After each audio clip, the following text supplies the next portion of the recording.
كتاب الله منهل كل ضامن ومورد من تعطش للهدايا وسنة أحمد مسك الختام سراج النور من جمع المزايا. الحمد لله رب العالمين والصلاة والسلام على أشرف الأنبياء والمرسلين اللهم صل وسلم على نبينا محمد اما بعد. تجویدی قاعدہ سبق نمبر 8 صفحہ نمبر 16 ہے. غنّے کی ادائیگی کی پہچان. پیچھے بات غنّے کی چلی جس میں بتایا کہ میم اور نون مشدد پر غنّہ کریں گے، تو ساتھ ہی انہوں نے غنّے کی ادائیگی کی پہچان اور ادائیگی کا طریقہ بھی بیان کر دیا. کہتے ہیں غنّے کا معنی ہے ناک میں آواز کا گنگنانا، اور وہ ایک ایسی آواز ہے جو میم اور نون کو ادا کرتے وقت ناک کی جڑ میں پائی جاتی ہے. اس ناک کی جڑ کو عربی میں خیشوم کہا جاتا ہے، نوز روٹ. انگلش میں اس کا نام نیزل پیسیج بھی ہے، اور اس جگہ سے غنّے کی ادائیگی ہوتی ہے.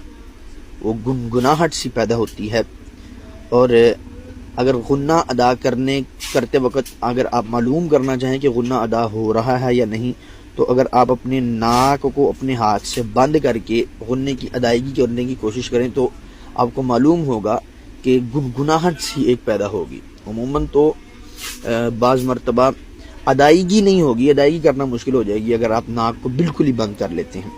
تو یہ ہے غنّے کی ادائیگی کی پہچان، غنّے کی ادائیگی کا طریقہ کار. کہتے ہیں قرآنی حروف پر غنّے کی پہچان کے لیے صرف 3 باتیں یاد رکھ لیں. پہلی، جب میم اور نون پر شد ہو تو ان میں ہمیشہ غنّہ کریں.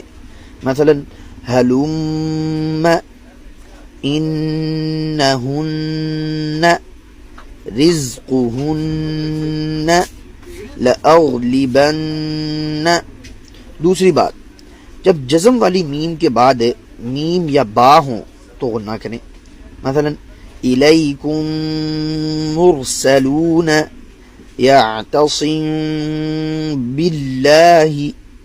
اور اگر میم با کے علاوہ کوئی اور حرف آ جائے تو میم کو بغیر غنّہ کے پڑھیں. مثلا ایکم احسن لعلکم تتقون انعمت علیہم، انعمت علیہم. ٹھیک ہے، ایکم احسن میں میم کے بعد نہ میم ہے نہ با ہے، حمزہ ہے، اس لیے غنّہ نہیں ہوگا. لعلکم تتقون میں میم کے بعد تا ہے، اس لیے نہیں ہوگا. انعمت میں نون کے بعد عین ہے، میم کے بعد تا ہے، اس لیے ان میں غنّہ نہیں ہوگا. یہ ہوگی 2 باتیں. تیسری بات، جب جزم والے نون یا تنوین والے حرف کے بعد 9 حروف حمزہ ہا، عین ہا، غین خا اور لام را اور الف، یہ ہیں 9 حروف. آپ ایسے یاد کر لیں، حروف حلقیہ الف لام را. اگر یہ 9 حروف میں سے کوئی حرف آ جائے تو غنّہ نہیں کریں گے.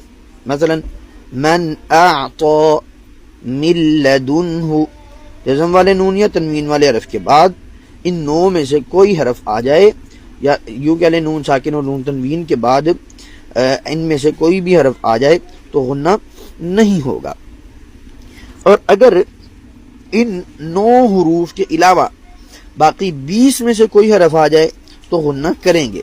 مثلا من مال، من یقول، من بعد، من تسنیم، من صیام. کہتے ہیں نوٹ، لفظ دنیا، بنیان، قنوان، صنوان، ان میں غنّہ نہیں ہوگا. ان میں قاعدہ بھی لگ رہا ہے لیکن قاعدہ لگنے کے باوجود ان میں غنّہ نہیں ہوگا. اس کی مزید وضاحت ہم انشاءاللہ تعالی اگلی کتب میں پڑھیں گے. آگے ہے صفحہ نمبر 17. درج ذیل مثالوں میں غنّہ و عدم غنّہ کی پہچان کریں. جعلناکم امۃ فانصرنا وینأون من صلصال. اب یہاں پر انہوں نے جو ہے نا امثلہ دی ہیں کہاں پر غنہ ہوگا کہاں پر نہیں ہوگا. میں آپ کو ادائیگی کر کے سب کے بتا دیتا ہوں. آپ نے پہچان کرنی ہے کہ کہاں پر غنہ ہو رہا ہے کہاں پر نہیں ہو رہا, کہاں پر ہو رہا ہے تو کیوں ہو رہا ہے, اور کہاں پر نہیں ہو رہا تو کیوں نہیں ہو رہا. ٹھیک ہے, آپ نے اس طریقے سے اس کو یاد کرنا ہے. سب سے پہلے نمبر پہ جعلناکم امۃ. اب یہاں پہ غنہ اصولی طور پہ نہیں ہو رہا, لیکن کس اصول کے تحت نہیں ہو رہا اس کو آپ نے تلاش کرنا ہے پچھلے اصولوں میں سے. فانصرنا, یہاں پہ غنہ ہو رہا ہے, کیوں ہو رہا ہے اس کو آپ نے تلاش کرنا ہے پچھلے اصولوں میں سے. وَيَنْأَوْنَ مِنْ صَلْصَالٍ كُنْتُمْ تَدْرُسُونَ مُنْذِرُ وَيَنْهَوْنَ مِنْ ذِكْرٍ هم 80 منثورا الأنعام فأما من ثقلت لهم جنات ينكثون ينحتون فمن كان. اچھا, اب یہاں پر غور کریں, جہاں پر جو مطلوب ہے نا, جس چیز کو ہم نے دیکھنا ہے کہ کس میں غنہ ہونا ہے یا کس میں نہیں ہونا, اس کو انہوں نے ریڈ کر دیا ہے, ہائی لائٹ کیا ہوا ہے. ٹھیک ہے, تو لہذا اب جو ریڈ ہیں انہیں دیکھنا ہے ہم نے کہ ان میں غنہ ہونا ہے یا نہیں ہونا, کیوں ہونا ہے, کیسے کیا کرنا ہے اس کے بارے میں اس عنوان کے تحت. آگے دیکھیں, فَقُتُلُوهُمْ حَيْثُ أَنْجَيْنَاكُمْ فَسَيُنْغِضُونَ مِنْ جِبَالٍ كُنْتُمْ خَيْرَ أَنْشَرَهُ وَالْمُنْخَنِقَةُ وَمَنْ شَكَرَ لَكُمْ دِينُكُمْ يَنْقَلِبُونَ مَنْ يُؤْمِنُ فَإِنْ قَاتَلُوكُمْ جَاءَتْهُمْ ذِكْرَاهُمْ فَلَا تَنْسَى مِنْ وَالٍ مِنْ سُلَالَةٍ فِيكُمْ رَسُولًا أَنْدَادًا مِنْ مَالٍ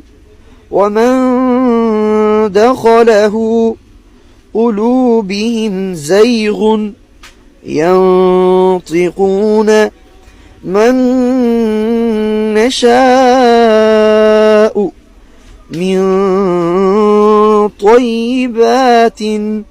تو اب ان میں سے ہم نے اوپر والے قاعدوں کے مطابق ہم نے انہیں دیکھنا ہے کہ کس میں ہم نے غنہ کرنا ہے کس میں نہیں کرنا. باقی ساری ڈیٹیل میں نے آپ کو شروع میں بتا دی.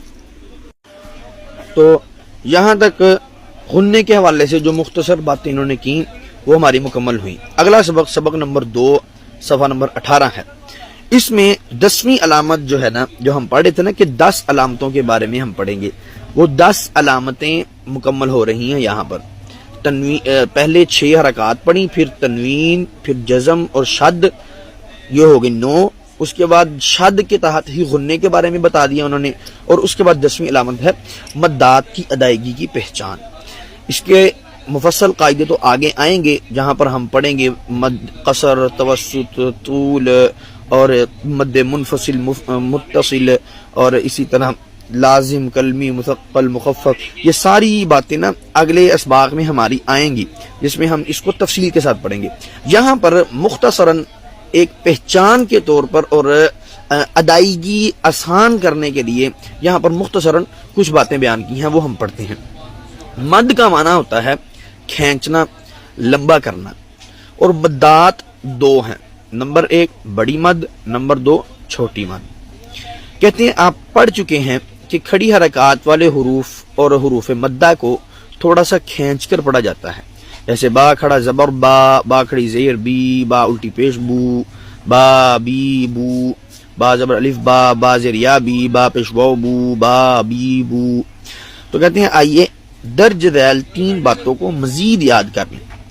نمبر 1، جب کسی حرف پر بڑی مد یا چھوٹی مد ہو اور اس کے بعد حمزہ ہو تو اسے 2 گنا کھینچ کر پڑھیں گے۔ بڑی مد کی شکل بھی آپ دیکھ رہے ہیں، تھوڑی سی موٹی ہوتی ہے، جیسے الف مدہ اردو کی حروف ترجیع میں ہوتا ہے نا، اس کے اوپر مد لگی ہوتی ہے الف کے اوپر، وہ الف مدہ ہوتا ہے، تو اس طرح کی مد ہوتی ہے بڑی مد، اور چھوٹی مد باریک ہوتی ہے۔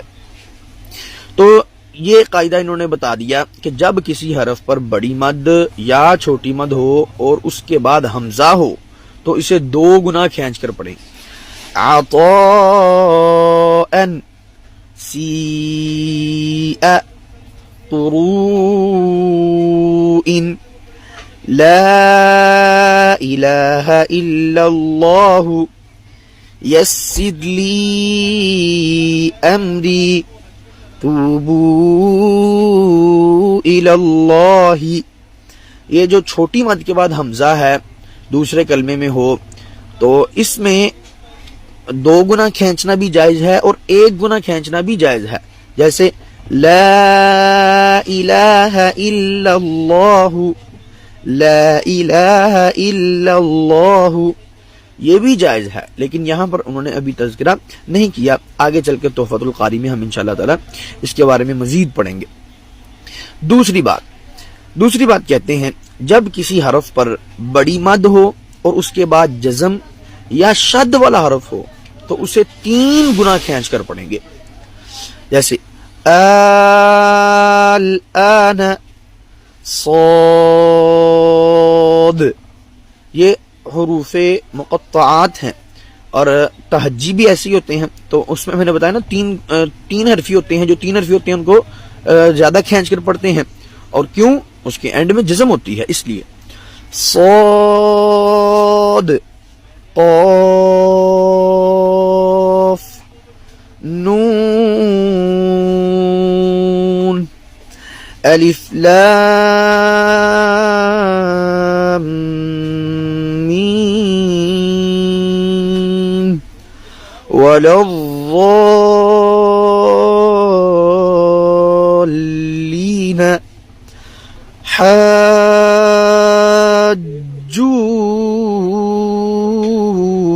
حاجونی۔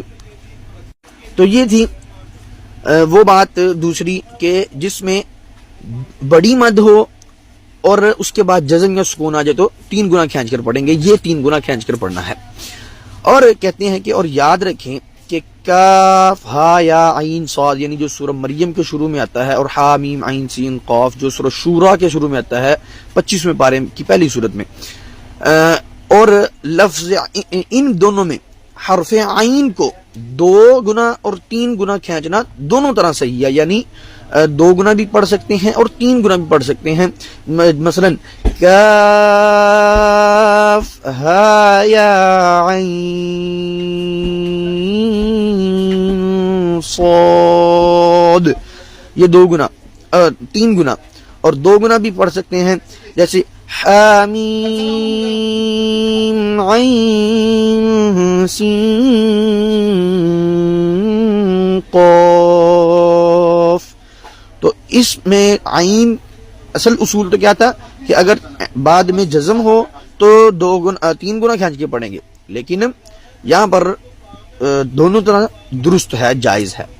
اور تیسری بات کہتے ہیں جب حروف مدہ یا حروف لین کے بعد والے حرف پر جزم لگا کر وقف کیا جائے تو اسے 1 گنا 2 گنا اور 3 گنا یعنی تینوں طرح کھینچ کر کے پڑھنا درست ہے، تینوں میں سے کوئی ایک طریقہ اختیار کر سکتے ہیں۔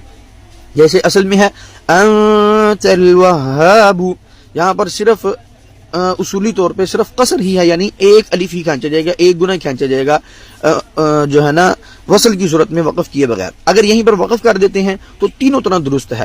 انت الوہاب، انت الوہاب، انت الوہاب،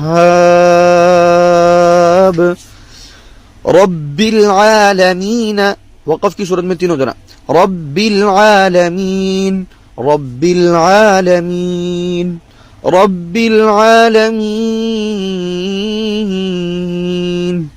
المفلحون، المفلحون، المفلحون المفلحون والصيف والصيف والصيف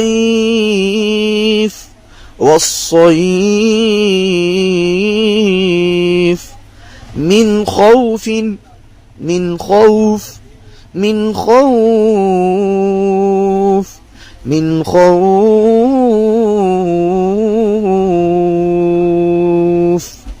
وآخر دعوانا أن الحمد لله رب العالمين. كتاب الله منهل كل ضامن ومورد من تعطش للهدايا وسنة أحمد مسك الختام سراج النور من جمع المزايا.